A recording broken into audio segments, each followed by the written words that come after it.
Cable TV operators Ottapalam മേഖലാ committee രൂപീകരിച്ചു. അരമന റെസിഡൻസിയിലാണ് മേഖലാ കമ്മിറ്റി രൂപീകരണ യോഗം നടന്നത്. കേബിൾ TV ഓപ്പറേറ്റർമാരുടെ കൂട്ടായ്മയായ cable TV operators association Ottapalam മേഖലാ കമ്മിറ്റി രൂപീകരിച്ചു.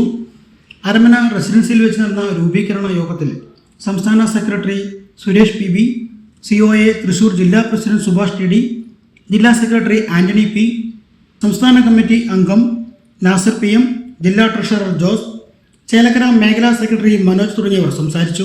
ഒറ്റപ്പാലം മേഖലാ committee president Balasundaran, secretary Abdul Sajid, treasurer Pradeep, vice president Manoj, joint secretary Baburaj എന്നിവരെ യോഗം തിരഞ്ഞെടുത്തു.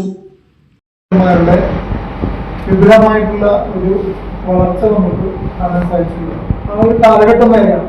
ആ കാലഘട്ടം നമുക്കറിയാം, ഡിജിറ്റലൈസേഷൻ കഴിഞ്ഞു ഒരു പുതിയ കാലഘട്ടത്തിലേക്ക് ടാരിഫ് ഓർഡർ വരുന്നു. അതിനുശേഷം അതുമായി ബന്ധപ്പെട്ട ഒട്ടേറെ മാറ്റങ്ങളുടെ ഭാഗമായിട്ട് ഒരു സുസ്ഥിര സംവിധാനത്തിനോടൊപ്പം നടന്നു പോകണം ഇത്തരം ബിസിനസ്സുകൾ എന്ന ഓപ്പറേറ്റർമാരുടെ തോന്നലുകളാണ് ശരിക്കും, അല്ലെങ്കിൽ യാഥാർത്ഥ്യം തന്നെയാണ് കേരള ഭക്ഷണോടൊപ്പം നമ്മൾ യാത്ര ചെയ്യുന്നത്. KCV news Ottapalam.